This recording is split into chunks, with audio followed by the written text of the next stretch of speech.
U.S. Defense Department has spent over $1 trillion on the most cutting-edge robot technology, introducing Robo-Santa Plus for the upcoming holiday season. What are you going to do this fine Christmas Eve? I was potentially going to go meet up with a dude. I've blown him off twice already, so. Come on, get a drink with your old pal, Robbie. What's up with you two? Just grabbing a drink. I talk her out of some Tinder trash. You didn't talk me out of anything. To Christmas! To Christmas! Bah humbug. Ho, ho, ho! Merry Christmas! New animatronic state-of-the-art Santa Claus, featured at our own TW Bunkers, is now the subject of an international recall.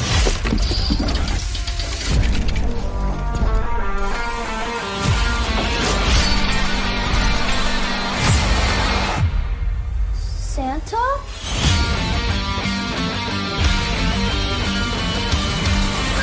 Oh! What? This guy killed the kid next door! Oh,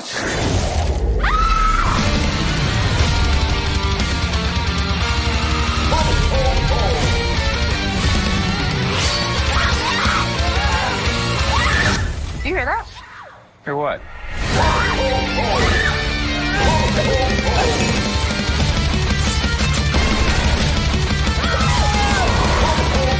You need to give me a gun.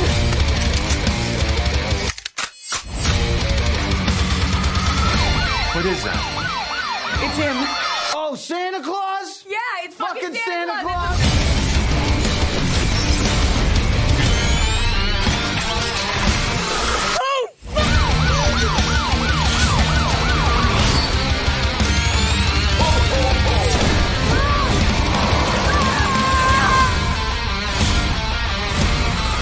Have you heard from the boys down at the scene yet? They're still down there counting bodies.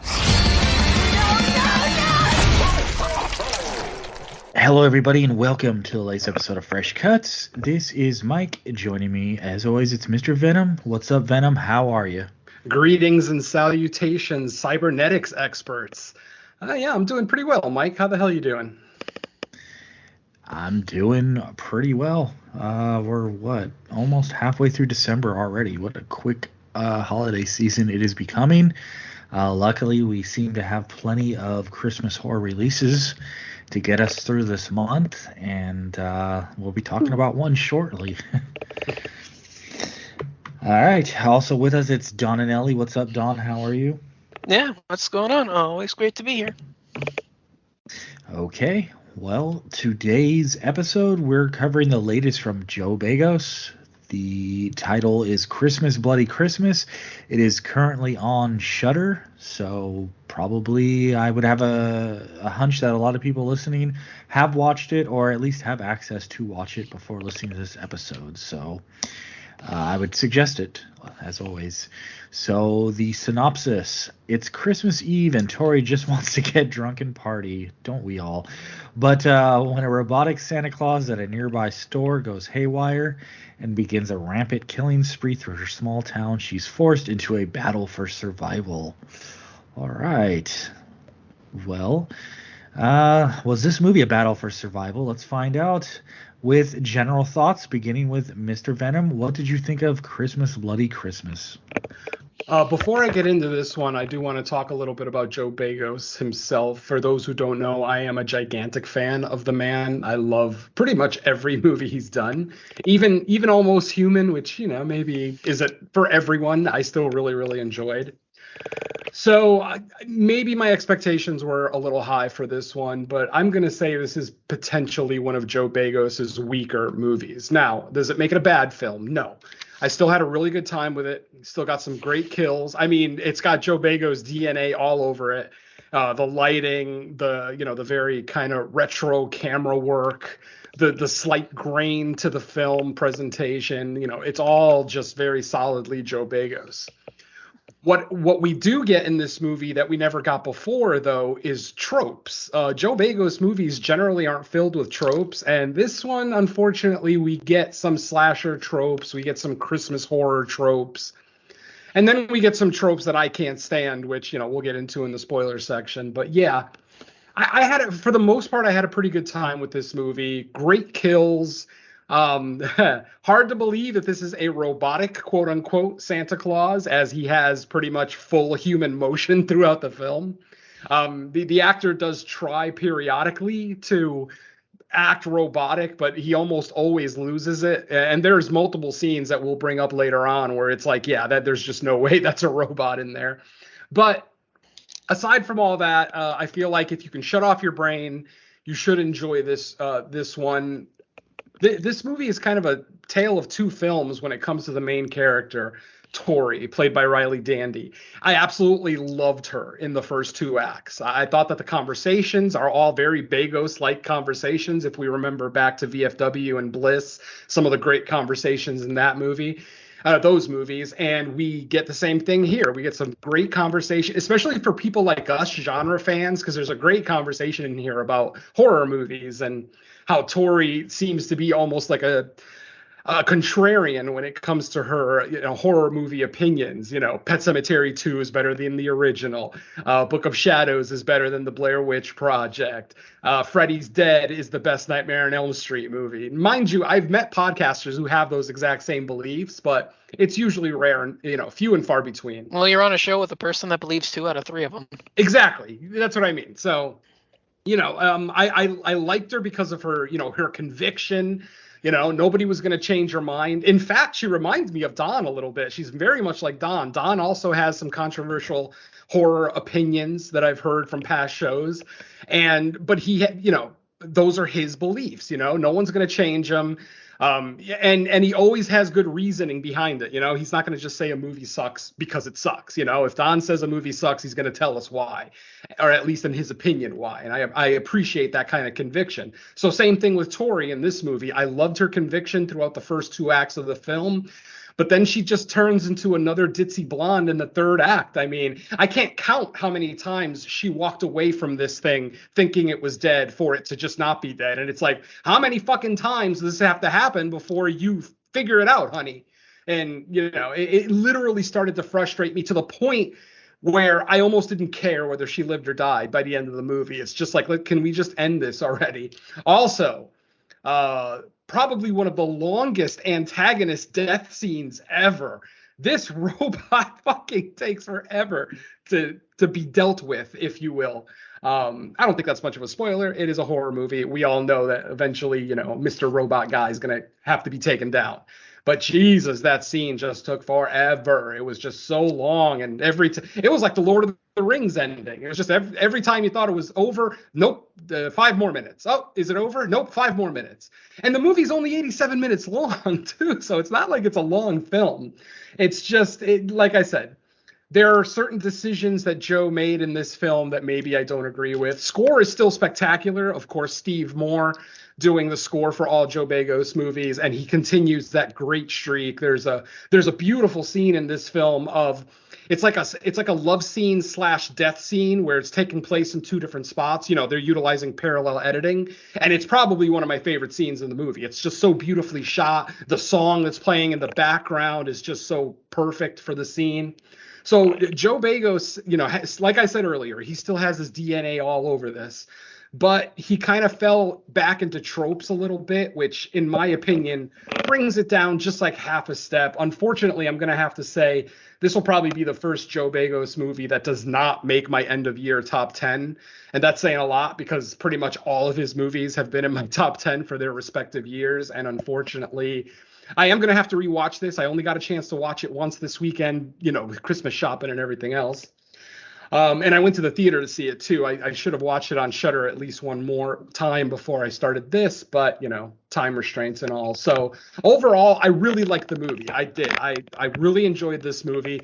Great kills, great score, great cinematography. Like I said, it's a solid Joe Begos movie, but it's just a half step below, his last couple of movies, which I thought were brilliant, but still a really great movie. Okay, let's kick it over to Dawn. What did you think of Christmas, Bloody Christmas? Yeah, I'm pretty much in agreement with a lot of what Venom said. First of all, kudos for the podcaster recognition, because that was one of the reasons that drew me to her was, she's got pretty similar taste to me. Rock on.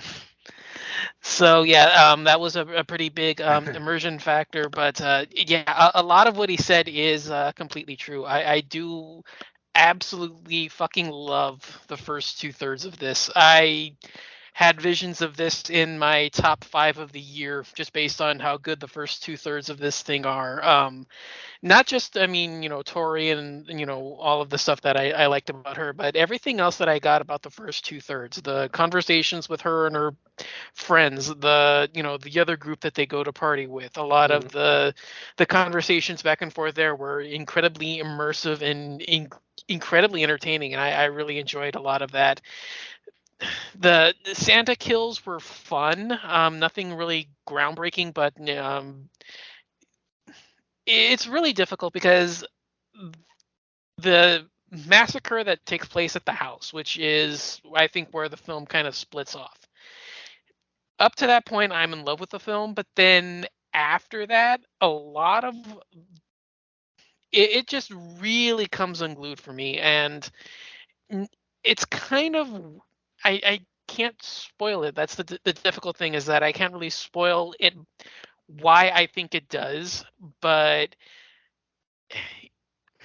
I'm trying to piece together what I'm saying here, because I mean, this is so weird. Why I can't say why I liked it is spoilers, but yeah, the final 2/3 of this just dragged on. The final third, I should say, the final third just dragged on, and it kept taking me out of it, and I wanted to stay invested. The Santa is just completely screwed up. A lot of the behaviors to this thing are just not robotic at all. The way it behaves, the way it interacts, the way it thinks, the way it calculates. I mean, a robotic Santa Claus is able to come up with the traps that it does, is able to come up with the kind of, and I mean, it formulates plans. It formulates, it does things that a robot should have no knowledge of doing, and that's a huge thing for me. And I'm completely surprised that you never integrated one of your biggest rules, one that is actually the name of our chat group, because I was absolutely screaming numerous times throughout this, invoking the rule of yours, that invariably is the name of our chat for this episode.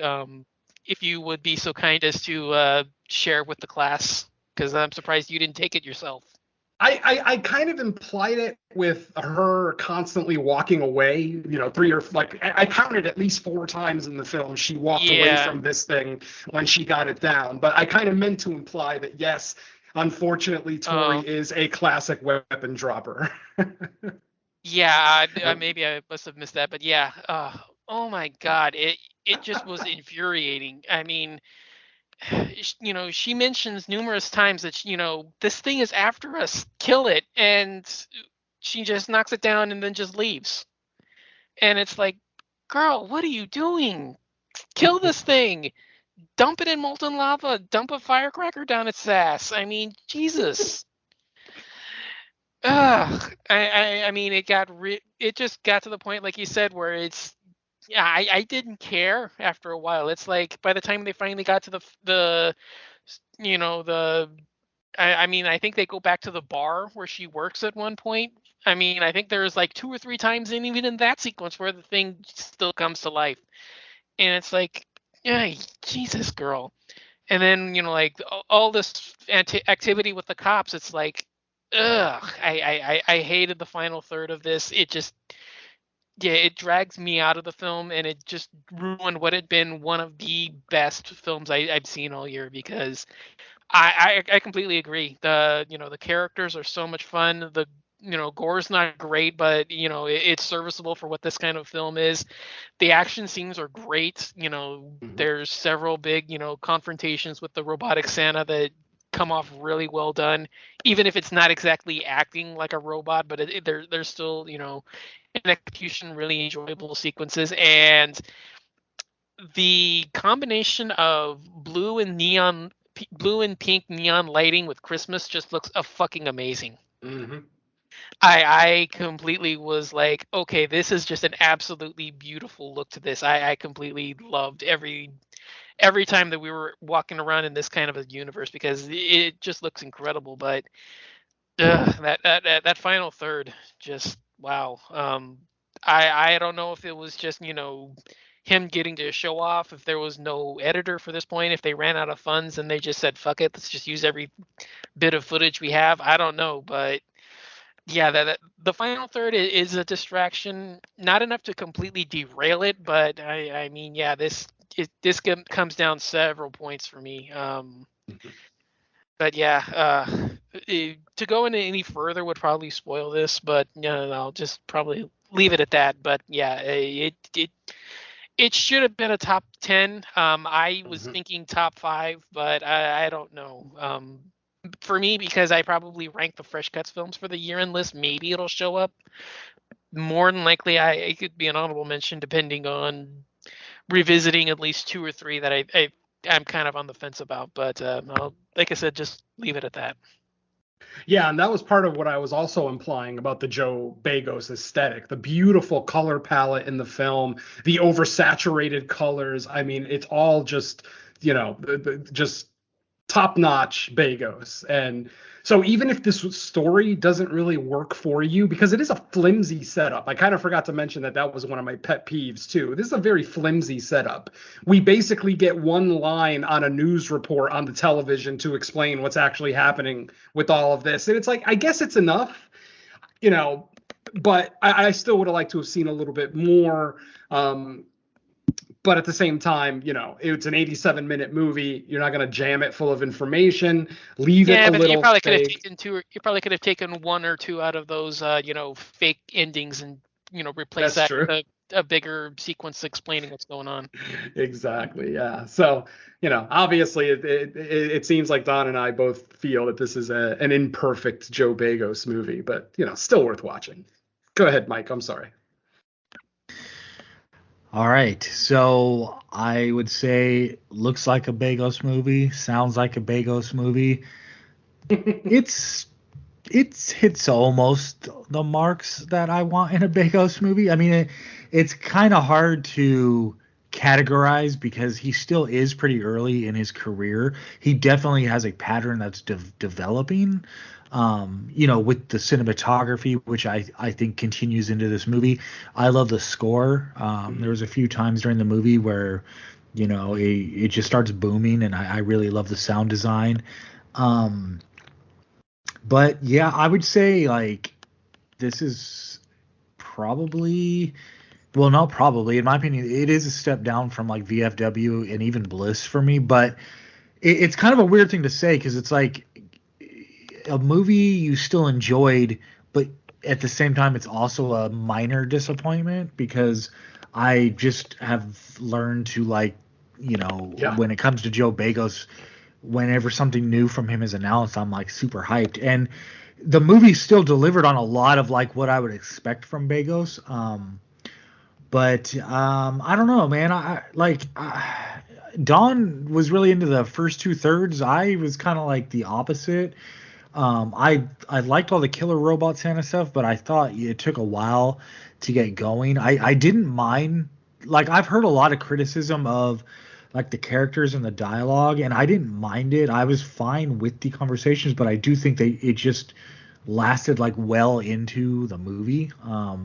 By the time I'll say, to try to leave it a little vague, by the time our 2 protagonists answer the question of will they, won't they, it feels like the movie's already damn half over. Like at that point, when like the whole time, whether you think whichever side you land on of the will they, won't they, it's almost like, all right, figure it out and get to it or don't get to it so we can move on to the next thing. But that it goes like a while. But I would say, I don't want to just repeat everything you guys said because I mostly feel the same way. I still liked it. I still want to check it out again. Like, it's fun enough.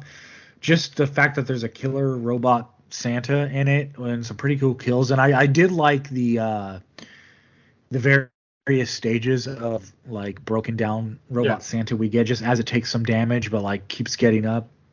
It almost became like funny at some point. Yeah, I mean, because obviously we're not dealing with like a Terminator level like tech here, so it's like still coming at them, but like almost like goofy, like broken down to a goofy looking level, which is fine. It went with kind of the tone of like a Christmas horror movie. I'm fine with that. So yeah, I still found it enjoyable. But it's kind of like, okay, this one from Begos kind of is like almost like in the neutral area of like, I didn't see much growth from Begos in this, but hey, he still can make a entertaining, fun movie, so he can always rest his laurels on that. I do want to see like Begos get like a bigger, but I'm curious at this point, like when is that next step coming, and like what will he do with it? But in the meantime, if he keeps churning out movies like this, I'm probably going to enjoy them every time. So I guess I'll leave it at that. Yeah, I mean, I definitely agree. I mean, I kind of said step down, half a step down from VFW. I don't even mean to be that crass. It's just it's not quite what I expected. It seems like Joe maybe just had more fun with this movie, whereas maybe he took VFW and Bliss maybe a little bit more seriously. This is solidly a fun movie. It's probably Joe's most fun movie. Well, maybe VFW for me, but it's still a very fun movie with some great kills, and he's still an amazing director, in my opinion. This man, one thing I want to give him props for is he shoots a great love scene. Like we got that great menage a trois in Bliss, and then here, as I mentioned earlier, we get that great love scene / death scene with the parallel editing. So the man knows how to be erotic. He knows how to He knows how to film a love scene without taking horror fans out of the film, because usually I can't stand love scenes in my horror films, but Joe can do it right. So I will absolutely give him credit for that. But, the flimsy setup, I can't really forgive. And a character, I don't remember the last time a character did this kind of 180 with me, where I absolutely adore her for the first 2 acts.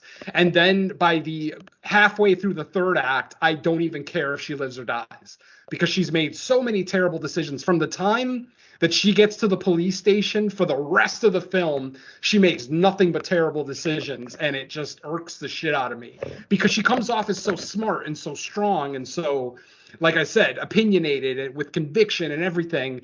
And then she just turns into a quivering bowl of jello by the end of the movie, making terrible decisions. And I know that's fairly realistic. Not every female is used to defending her life against a robot Santa. So sounds like a character out of a Scream movie, where like the first half of the movie is them explaining why they're too clever and smart for a dumb killer, and then the second half of the movie they just fall into every trap and trope. Exactly, yeah. And there are a lot of tropes in here. Like I said, that's probably going to be the biggest disappointment for me. It's a minor disappointment, but it's probably the biggest one of this film. Is just that it's so tropey. Joe Begos, I've never known him to be tropey. I mean, a little bit in Almost Human, there were some stalking, stalker tropes in there. But since the Mind's Eye, Bliss, VFW, he's never leaned on tropes, and he does in this one. And, obviously, I'm a 50-plus-year-old horror fan, folks. I've seen a shitload of horror, as we all have on this show. And it just, when I see a director with this kind of pedigree, like maybe this was just a paycheck for him. I don't know. I would almost have more respect for it if that was the case. If he was just like, oh, I just wanted to make a movie in like 3 months that I could put out and, whatever. There could be some kind of business reasoning, like maybe it was the last movie of his current contract or blah, blah, blah. There's 1,000 different reasons why this movie might feel slightly subpar to his last few movies. But it's still, man. And it's funny, too, because Mike, you made the comment earlier that when you heard Joe Begos was making a Christmas movie, that you were kind of excited. I was the opposite. When I love Joe Begos, but when I heard he was doing a killer robotic Santa movie, I kind of frowned a little bit. I'm like, that does not sound like a Joe Begos movie. And I'm like, I'm sure he's going to make it his own. I'm sure, it's going to look, sound, feel like a movie that he would make. And it absolutely 100% does. but there are other elements in this film that are very non-Joe Begos like, and that's where it kind of loses it for me. So, minor. It sounds like I'm bitching, but they're all minor gripes because I think the movie is still really, really good. It's maybe a hair short of great, but it's still really good, really watchable, really fun, and it still might be an annual watch. Last week we did Violent Night. That's 100% going to be an annual watch for me. I'm buying that on physical media as soon as that comes out. This one, I might not be in as much of a hurry, especially, like I said, considering Bliss and VFW were on my top 10 for their respective years. VFW was my number one movie of 2020. Nothing even came close. I fucking adore VFW. So maybe that's the problem. Maybe he's falling into like the Jordan Peele, Ari Aster trap where his first few movies were really fucking good. And now there's a certain expectation of his movies. A lot of people were upset with Nope, after Jordan's first two movies, and they feel like Nope is a step down. I don't agree with that, but that's their opinion. So it's the type of thing where sometimes a director their first few movies write a check that the rest of their career can't cash. And that's too bad. I'm sure he's going to come back with a vengeance on the next one. And ultimately, there are still people who absolutely love this movie that are calling it a 10 out of 10. I watched multiple reviews today after I watched it. Multiple people, podcasters, YouTubers absolutely love this film. And great. I'm jealous. I wish I would have liked it more. But like I said, maybe my expectations for Begos were a little undue. I try to fight that whenever I watch a new movie, but sometimes it's just so hard. Yeah, that's how it goes. I think I agree. I mean, and I feel like this might be like his kind of most straightforward movie because Bliss had a lot kind of going on with it. I felt he like the whole LA underground art scene was an interesting like setting for it. VFW, the drug addict creature mutant type stuff I thought was pretty clever, and like getting together like the older cast of protagonists was interesting. This one was kind of like just straight like, yep, we got our killer robotic Santa, and that's what you're getting. I mean, maybe just because of the nature of a Christmas horror movie, that he just kind of figured, hey, people are going to watch this for a killer Santa, so that's what I'm going to give them. Yeah, and we definitely get that. I mean, there's no denying that. Like I said, this is a pretty cool Santa. As I said, it's kind of hard to buy him as a robot once you see certain mannerisms that the robot does. But it's still a great Killer Santa movie, ultimately. It may not be a great Joe Begos movie, but it's a great Killer Santa movie. So, I'll leave it at that for now. All right. Well, I guess we can jump into spoilers now. All right. Well, no point in a walkthrough. Robot Santa wakes up, kills people till it gets destroyed. Boom, we're done. So really, it's just a matter of talking, maybe about the kills. I will say it was nice to see Jonah Ray in a starring role in this film. If you know Jonah Ray, the name, then you're probably a Mystery Science Theater watcher like myself. But Jonah is the current host of Mystery Science Theater, so us, science fiction nerds know who he is. So it's always great to see him, in a movie. A couple of weeks ago, we got Doug Benson making an appearance in a movie. Now we got Jonah Ray making an appearance here, and I love his death scene. He actually gets cut in half while he's fucking his girlfriend. Holy shit, that was pretty rad. Yeah, that was the first kill, right? I think. Yeah, that was the first one. Yep, because they were at the store where the statue was that came to life. Blah blah blah. Now, I also only watched the movie once. I wanted to watch it a second time just to refresh on some details, but didn't they keep, because it was like the Santa, it was like a retired or like recalled, I guess recalled Department of Defense like security thing or something like that. These were military drones. These were basically robots with military software in them, so they were meant to be killing machines. So technically this robot is doing exactly what it was programmed to do. But apparently the project didn't get funding from the government, so they basically reclassified the robots as Santas, and they sold them as mall Santas. that, and even the commercial for it at the beginning of the movie is pretty entertaining, how it's got like a 40,000 word vocabulary, and it'll replace, even in the commercial, I think they say it replaces the stupid drunk Santas you've been hiring for years or something like that. Which is hilarious, because when it's going on its killing rampage, it pretty much sticks to like every cliched Santa phrase. That's true. Absolutely. Oh man. So yeah, that's what I mean about the one line of backstory that we get. I'm not going to say it's not enough. For some people, it's going to be more than enough. Because like I said, it's a Christmas horror movie. We don't need it to be ultra cerebral, and that's fine. But with this director attached. Yeah, that's what the reason I asked, because I couldn't figure out if I was just misremembering that maybe we did get a little more background, because like what I would compare, like the Child's Play remake, right? Like we get a clear reason why the Chucky doll goes rogue, because the disgruntled worker enters like a malicious line of code. Yep. In this one, I remember that it was like some type of military thing, but I couldn't remember if like, okay, so it's just always bad when it's on, I guess, or it views every single living thing as a threat once it's turned on, as opposed to like something actually triggering it to be bad. It's just designed that way, I guess, from the get-go. Exactly. I would have liked it a lot more if there was some kind of catalyst for this thing waking up. Like maybe, somebody like tased it as a joke or something, or somebody bumped into it and it hit an outlet. I don't know, something stupid. This thing literally just wakes up and just decides, I'm going to kill everybody. And that's a little flimsy for me. Like I said, ultimately, it is a Killer Santa movie, so it's not like we need volumes of backstory. But I still would like to have seen more. That's why when I said, I think it was still in general thoughts, I was kind of making the point that like it's a fun movie, but for like Begos, usually it seems like he tries to. I wouldn't say like, oh, he's trying to make this multi-layered movie every time, but usually he'll give a little more than just straight up like, oh, it's just bad when it gets turned on. Like I would have thought there was like a little more to like the Killer Santa robot. Yep, definitely.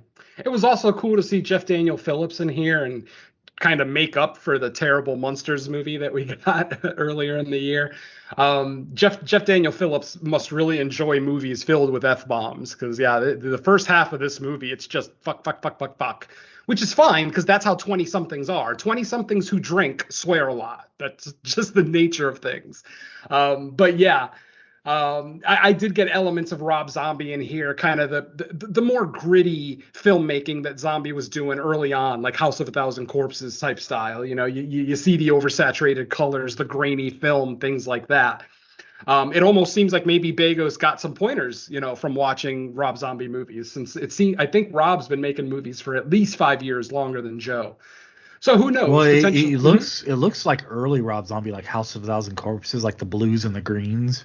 Exactly. Yeah, the oversaturated colors, everything. Yeah, I can't say it enough. It is solidly a Joe Begos movie. It's just it feels like it was written by David Gordon Green. Sorry. Oh no. Sorry, Halloween fans. I'm gonna be on that kick for at least another year. So. Are you telling me Corey's in there somewhere? He might as well have been. Well, no, actually, I should shut up. This movie's 1,000 times better than Halloween Ends. I'll shut up. Corey versus Killer Santa. That might have been fun, though. Or Killer Santa versus Michael. A robotic Killer Santa against Michael Myers. Who knows? I don't know. Crossovers. We're always thinking crossovers, folks. All right, so let's see. Continuing with the kills. We get like we get a nice curb stomp on a set of stairs, and that's during the love scene / death scene. With the parallel editing, it ends with a great little curb stomp. And then the one thing I give every filmmaker credit for, he unmercifully kills a child in this movie, and I'm so down for it. And it's not, we don't get to see Axe enter body by any stretch, but we see him take the swing, and then we see the kid's dead body later. One of the girls uses the dead body as like almost like a shield against Santa's axe. So this poor kid gets axed twice. But so anyway, any director that has those balls to kill a kid that violently in a movie, I applaud you, sir. And then, what else we have for kills? I mean, we got a split head, not a decapitation, but literally split down the middle. Whereas Jonah Ray was split almost his whole body, like all the way down to his waist, was basically split in half for the first kill. I don't remember how he killed Jonah's girlfriend, the other girl, or the girl in the toy store. I vaguely forget. I know he broke a couple of necks. He broke Tori's sister's neck.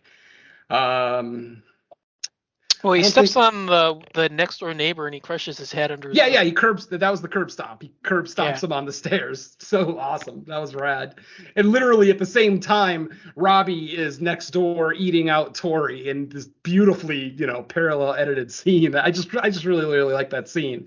The way it was edited. I mentioned the score earlier. There's just the pieces they definitely carried on that scene for a little bit. Man, it feel like he was like really going down on her. Like the very first shot when he pulls her panties to the side and buries his face in there, I'm like, holy shit, is he really going down on this girl? Are they like a couple in real life or something? Like that was the most convincing oral sex I've ever seen in a non-porn. Let's just go with that. Yeah, and then he doesn't even get to get laid, the poor guy. Well, that's what I was thinking, because I was like, this is going on for a while. Are they even going to get to like the next stage in whatever they have agreed to do? But nope, that was... Well, I think at the end, when she leaves... Yeah, because she says, like, don't go anywhere, I think. Yeah, she said she was going down to get some more whiskey and that she was going to come back up.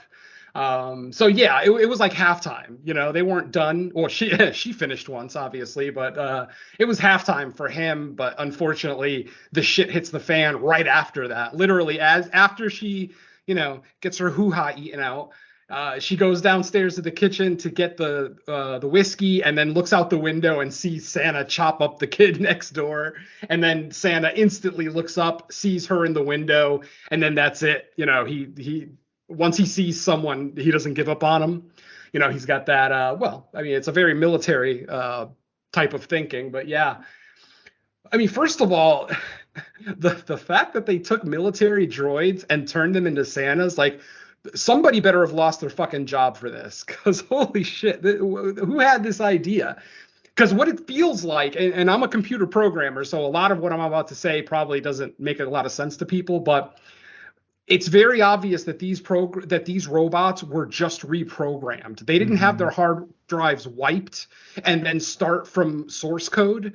They literally just what they probably did is they probably put red flag markers on all the kill actions, like all the kill and assault actions, and then just left all the friendly ones where he waves and talks and everything else. And with something like that, all it takes is one minor glitch and it's right back into kill mode.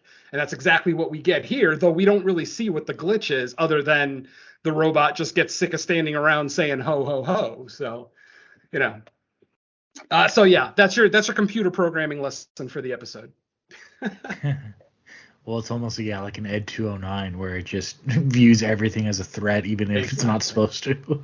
Big time, yeah. So, but it also makes sense that the government would take a shortcut to try to sell these things off and make some money on their, botched project, their military drone project. So yeah, blah blah blah. Oh man, what else we got for some kills? We get a cop that gets his head blown off with a 12 gauge. One of the reasons that I really start to lose my like for Tori is that she literally witnesses this thing take about a half dozen shots with a shotgun, 3 of them from the first cop that she meets up with, and then like 2 or 3 more from the sheriff, Jeff Daniel Phillips' character. So she's seen this thing take like a half dozen shotgun shells. What's the first fucking thing she goes after in the police station? A goddamn shotgun. I'm like, you might as well attack him with an ice cream stick, honey. What the fuck is wrong with you? I don't know. It almost felt like they were implying that she didn't realize it was a robot until very late in the movie.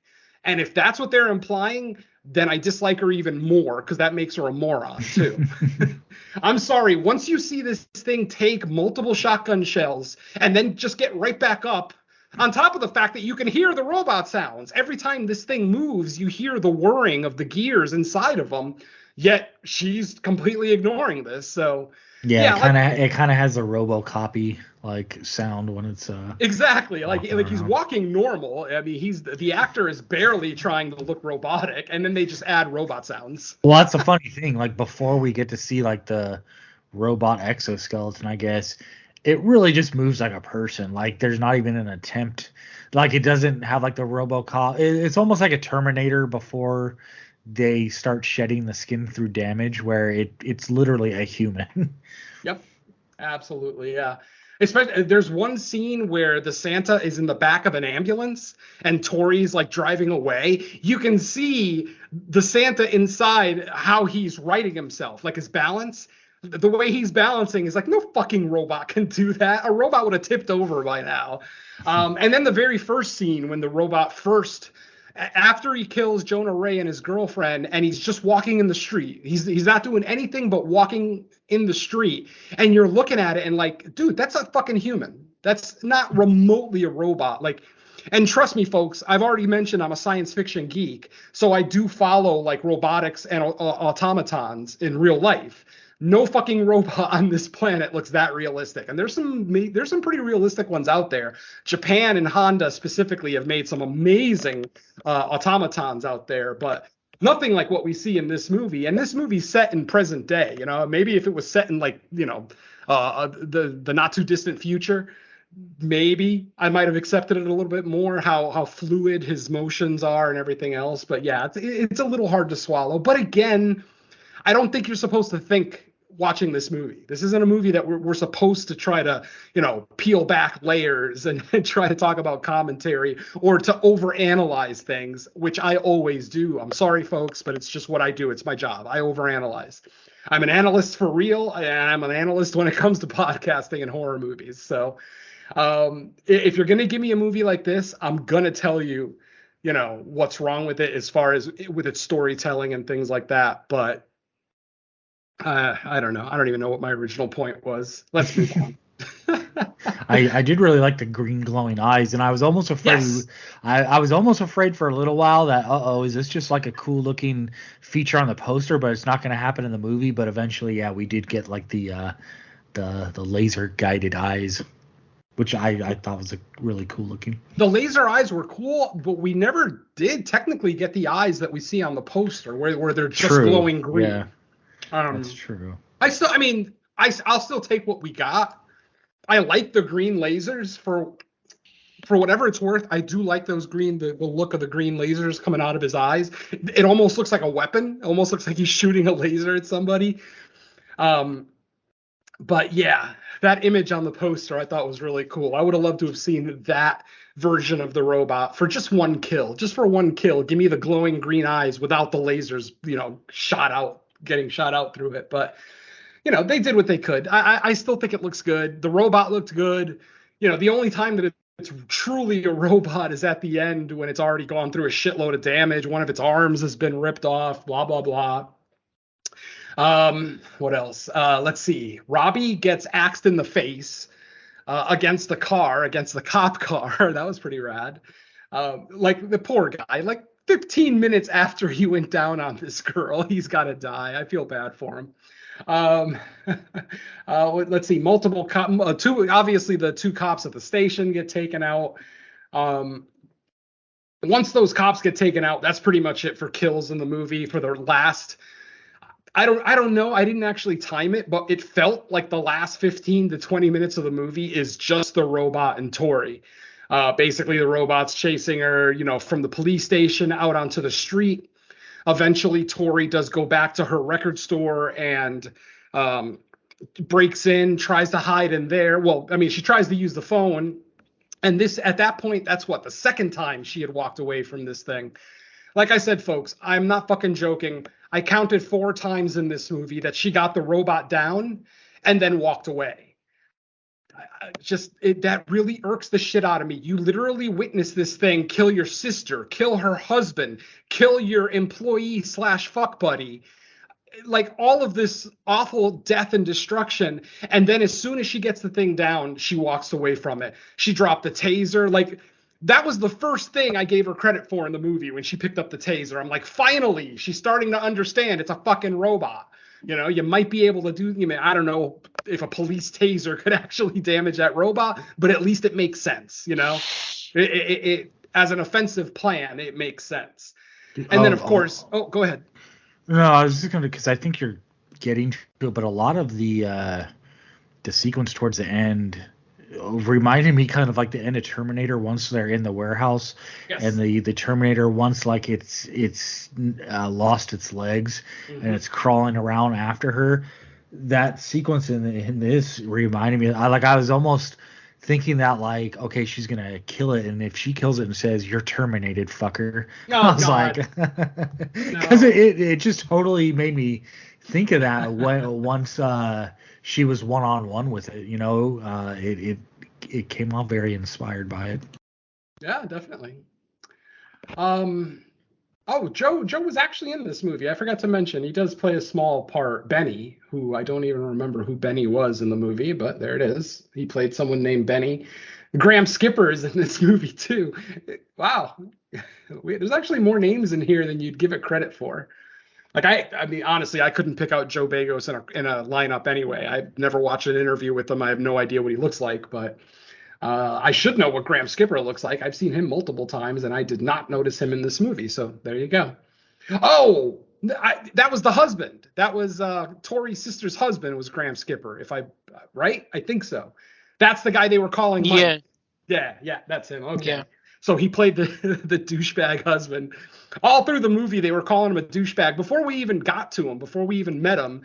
And then as soon as they get to the house, they're already being stalked by the Santa, and they're just constantly telling him to shut the fuck up because he doesn't know what's going on. No one has taken the time to tell him, hey, we're being stalked. So he's, talking at full volume, not realizing that everyone's trying to be quiet. So I almost felt bad for him, but, what are you going to do? We don't actually get to see his death. That happens off screen. A movie like this should have no off-screen deaths, man. If you're going to give us great deaths like heads splitting and, the heads being pinned to a fucking cop car with an axe, nothing should be off-screen. They don't all have to be spectacular kills. Like you can give us just a basic decapitation or, a basic chop to the back or something, whatever the case may be. But off screen, unnecessary, Joe. Keep all the kills on screen. It's a fun Christmas horror movie, and what's fun about it for me is to see those kills. So yeah, leave them all in there. Oh man, what else? I'm looking through my notes here. Curb Stomp, spectacular synth score throughout this film. Just shades of the 80s all over it. Not just in its score, but in its filmmaking too. That's one of the great things I like about Begos' movies too, because they could have been made in the 70s, 80s, 90s, and you'd believe it. This movie definitely looks like it could have come out in the 80s, other than the fact that there's cell phones and shit like that, but still. Who gets the neck twist? Oh, the sister. The sister gets her neck twisted. Tori's sister gets her neck twisted until her neck breaks. And then the husband, like I said, his kill is off screen. Multiple great axe chops in this movie. As Joe Bob would say, excellent axe foo in this movie. Some great axe foo, definitely. Now, to Don's point about this robot being so, tactical and smart, it bothered me that at certain points in this movie, especially at the police station, the robot actually played cat and mouse with Tori. Like, did you notice how he knew that she was under that desk? Like, he looked over, saw her there, and then he walks up to the desk, and rather than just flip it over like he had been doing with all the other desks, he actually walks away, making Tori think that, what? He didn't notice me? So it's literally him fucking with her. It's like, how does a robot come up with that kind of douchebaggery? Yeah. So yeah, Don had it right. This robot's almost too smart for its own good. It almost felt like it was enjoying it sometimes. Not like it cracked a smile or anything like that. But like I said, when it was playing cat and mouse with Tori, I'm like, are you enjoying this? Like, what is going on here? I love the balls that Tori had for lighting a joint in the bathroom of a police station. Like, that's some balls right there. I don't know that I could ever do that, but good job there. And then in the very next scene, she drops her goddamn weapon. Multiple times she drops her weapon in this movie, but the one that really pisses me off the most is when she gets the car on top of Santa. At one point, she drives a police car into another car. That car then flips over onto Santa. So he's pinned on the ground. And what does she do? The axe is right there next to him, and she leaves the fucking axe and walks away. And I'm like, are you fucking kidding me? You left him with his weapon. It's like you want to die. It really bothered me. Little things like that just really irk the shit out of me. Also, how did she not get electrocuted when she stabbed it with He-Man's sword? Did you notice that He-Man's sword didn't have any protection on the hilt? It didn't have a leather, I rewound it and checked. It was solid metal all the way down to the handle. Nothing grounding the handle, nothing protecting the holder from electricity. She literally stabs this thing. We see electric sparks everywhere, but she's completely unaffected. So again, some suspension of disbelief there. And yeah, like I said, ultimately the longest fucking antagonist death that I can remember. I can't remember a horror antagonist taking this long to die in a single scene. I don't mean they think he's dead in one scene and then they go on to another scene. No. In one single scene, this thing gets put down 3 or 4 times. And every fucking time, Tori, kind of has this sense of relief, oh, finally it's dead. And I'm screaming at the TV, why the fuck do you think it's dead? It's a robot. And then literally right before the robot finally went down for the last time, he actually chopped off 3 of Tori's fingers with the axe. And I laughed. I'm sorry. In the theater, I laughed. I said, you deserve that. You absolutely deserve that. So at the very least, she's scarred leaving this situation, because honestly, how she even survived this is beyond me. All the mistakes she made, all the times that she walked away from this thing thinking it was dead, and literally 5 seconds later it sits up like the Undertaker. It's nah, dude, come on. You're going to learn your lesson eventually. And like I said, the fact that she kind of relied on guns at first, it's you're dealing with a robot. You know that it's a robot at this point. Why are you trying to shoot it? Figure something out. Like I said, she grabbed the taser. Good job. She started the sprinkler system in her record store. Again, good job. See, now she's thinking. By that point, though, she had already lost me. It was going to be really hard for her to win me back. And unfortunately, she never won me back. So, Tori is our only survivor for the movie. Pretty much everyone that we meet in the film is wiped out. And we basically see this, skeleton, not quite T-1000 like or T-800, whatever Arnold was. But just a shambles of, broken Santa suit, partial beard, partial hat on a basically metal skeleton. It actually wasn't bad looking. And the fact that it actually moved like a robot at that point, at least, I appreciated that. So like I said, there's a lot of positives to take away from this film. Definitely more positives than negatives by far. But, it's still going to be, like I said, a half step below what I would normally expect from Joe Begos.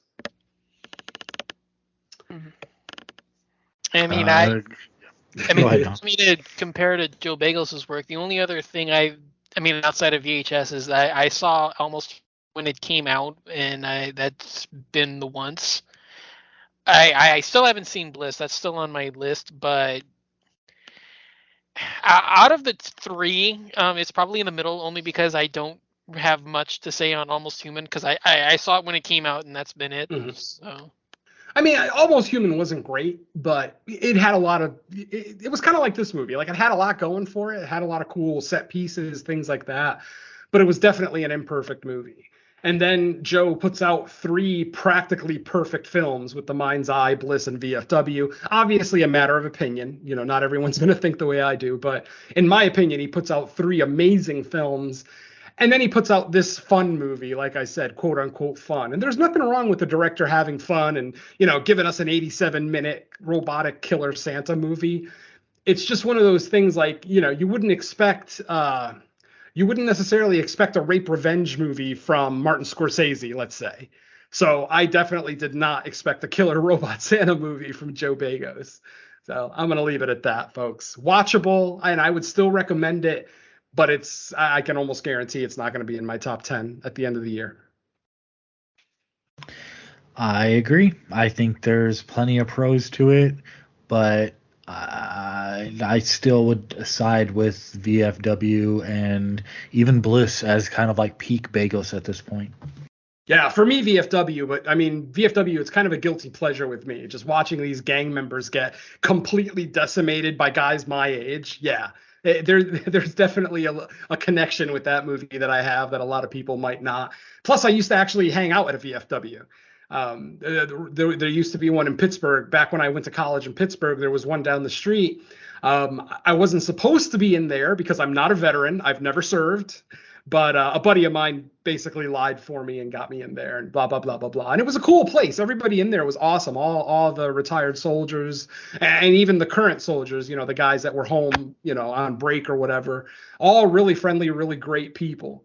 So like I said, I've got that kind of connection to VFW. So maybe that's why I look at that as an absolute 10 out of 10, my number one movie of 2020, blah, blah, blah. Whereas with this one, not as much connecting me to this one as VFW, but you know, to each his own. Agreed. Is that gonna wrap us up for Christmas Bloody Christmas? Yeah, I think so. I'm in the mood for a candy cane. Let's get out of here. All right then. So let's find out. I guess I'm like, where do we go from here? Well, I know. Find out where else people can hear us. So Venom, what do we got that's out and new? Thank God we haven't done this show for 4 years, huh? You might have forgotten our format. Yeah, I know. How about that? All right, what do we got next? The main show, yes, finally, No More Room in Hell, episode 49 is out. It is official. We looked at Derek's picks on that one, City of the Living Dead and Cemetery of Terror. We also have some cool conversations because it's our first show in like 2 months, so we have some cool, longer opening segments than usual, just kind of catching up with everything. Let's see, Creature Comforts, episode 14 is the last episode that was available, right? Or no, 13 was the last one that was released. We have recorded episode 14. And once again, only for the second time in the history of the show, we've looked at a brand new movie, like literally within the week of its release. And that is, of course, Troll on Netflix. I'll give you a little bit of a spoiler. I really enjoyed it. I think everybody should watch it. I had a really good time with it. It is Norwegian. It's like half Norwegian, half English as far as language goes. So there will be some subtitle reading. But I talk about on the show why I love when movies do dual languages, you know, so check that out. Fun show. I liked it a lot, too. Yeah, I mean, I think we all on the show really enjoyed it, you know. Beautiful effects. I mean, I was comparing it to Kong Skull Island multiple times during the review because there were scenes in here, you know, even though, yes, this is a big budget movie from Norway, the mere fact that it's from Norway, I would never expect those kind of effects, those kind of just gorgeous effects. And they are gorgeous in this movie. So yeah, go ahead and check out Troll if you get a chance, and check out episode 14. Once that is out, I already gave you half the review, but yeah, I'm still in the editing process on that one. So I will have it out before Christmas, definitely. Crystal Lake Gift Shop, a little bit of a hiatus. Obviously, we kind of had a busy October, and it looks like December is also turning into another busy month for us with guest spots. So we may not do another episode this month, but I would say count on January, us coming back to the gift shop there to talk some more Friday the 13th, the series. And then my one guest spot that I can talk about that was finally recorded is probably like, 2 months overdue since I was supposed to do an October episode with Cut to the Chase. But unfortunately, you know, time got away from us. But I finally did get a chance to join them on 12 Days of Chasemas. And my movie was 1972's Whoever Slew Auntie Roo. Wow, that all rhymed. That was cool. So yeah, check that out. I'm not sure if that episode's out yet, but if it's not, it should be out shortly. Once again, had another really great time with it. And I love Shelley Winters, so you probably can tell what I'm going to say about the movie. And I think that's it for me, Mike. All right, Dawn, how about you? Yeah, number 14 of Creature Comforts is recorded. Yeah, we just did that one a couple days ago, and it was a ton of fun. You know, not just the conversation, but the movie itself. So definitely look forward to that one. I will be I thought we were supposed to be recording Cut to the Chase because my film is Christmas Bloody Christmas. So kind of review. Yeah, kind of one of the reasons why I kind of kept my thoughts to myself there, just so that way I could have a little bit more to discuss without sounding like a broken record on that show. But yeah, that one was supposed to have recorded yesterday. Apparently, plans have changed, and that's going to be a little bit later on in the week. So I'm not sure when that's going to come out. And the only other thing for me is the first month of Horror Countdown is already recorded. So I've already got 4 episodes in the can. None of them have been edited, but they're already recorded. And definitely looking forward to that because we have some very fun topics coming up for that one. So yeah, Now I'll save it. No, I'm not gonna reveal anything there, but no spoilers. Yeah, that should be coming to you sooner than you think. So definitely be on the lookout for that. But other than that, the only other thing is a few guest spots coming down the way as part of crossovers with my show. But since we haven't even recorded their version yet, and they're coming up in January, nothing to discuss there. But look for some more guest spots coming up just as soon as the year rolls over, I guess I should say. So that's pretty much it for me. All right, yeah, for me, just No More Room in Hell, number 49 is available now. And other than that, I should be recording my guest spot on Chasemas pretty soon, I would say. Possibly this week. And then for the main show, probably, I think we're doing a Christmas commentary on something. We got to pick a movie, but those are usually easy to put together. And I think that's all I currently got that's out there. I kind of got sidetracked with the watch this movie mic just because it was already kind of like a low priority and just busy parts of the year. So maybe in 2023 I'll try to bring it back and start grabbing some more guests for that. And yeah, that's all I really got. Is there anything theatrical this week? I don't think so. Is there? Like Mean One. What's that? Mean One. The Mean One. Oh, the Mean One. The Grinch. Yeah, movie. I think it's the Grinch ripoff. I mean, if there's nothing better, I guess. I'm not excited to see it, but I mean, then again, I did like the banana splits, so maybe it'll surprise me. Yeah, I'm just all saying. right, I mean, yeah. just to keep it in with the holiday theme, I think that's kind of like the other big one because I noticed that there's like 3 or 4 that just dropped on Tubi, like Nutcracker Massacre and like Curse of Jack Frost or something. Oh yeah, I talked about the Curse of Jack Frost on the last main show. It was one of my what we've been watching movies. Yeah, I wouldn't recommend it. Well, if we, I like the studio. I know I've pretty much watched everything that the studio that made it has done. So yeah, I mean, I cut it some slack and I did enjoy parts of it, but my biggest issue with it was Jack Frost's voice. I hated his voice. It was so loud and booming, you couldn't even really tell what he was saying half the time. I ended up having to turn subtitles on for a couple of his lines. The kills are okay, pretty bloodless. You know, it's almost like a PG-13 movie. Oh, I know the studio. I mean, I've seen I've seen their work, so it's not like I'm really expecting much. I mean, there's probably like cutaways or what is it, like CGI, if there's anything like that's actual physical contact. There's very little physical contact. That's what I'm saying, is that if there is physical contact, it's CGI, right? Pretty much. I mean, it's such an unmemorable film. I've already forgotten most of it. I watched it like 2 weeks ago. No. Well, I'm saying I'm familiar with the studio that made it, so I mean that's kind of one of the things. Yeah, I mean, if you're already aware of the kind of stuff they do, you'll probably like it. Like it's the same thing when I go into an Asylum movie. I know what I'm in for, so I end up not hating them usually, unlike Mike.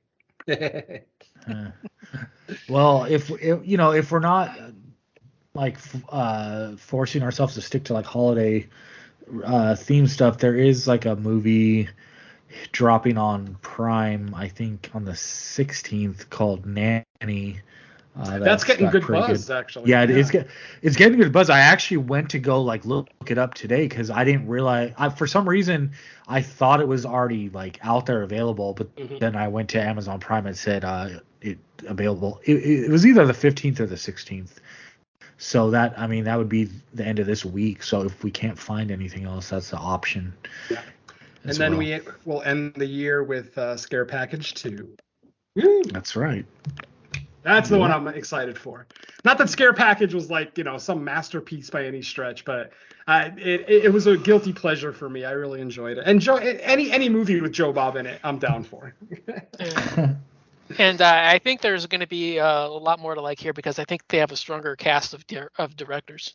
Nice. I thought you were going to say a stronger cast of derelicts. I was like, damn. No, I'm saying there's a stronger collection of directors. Yeah. That's awesome.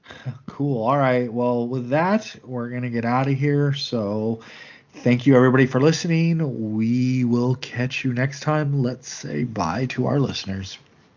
Later. And for the second week in a row, folks, please stay off the naughty list. It's just not worth it. Yeah, ex-military does not mix well with retail, I guess.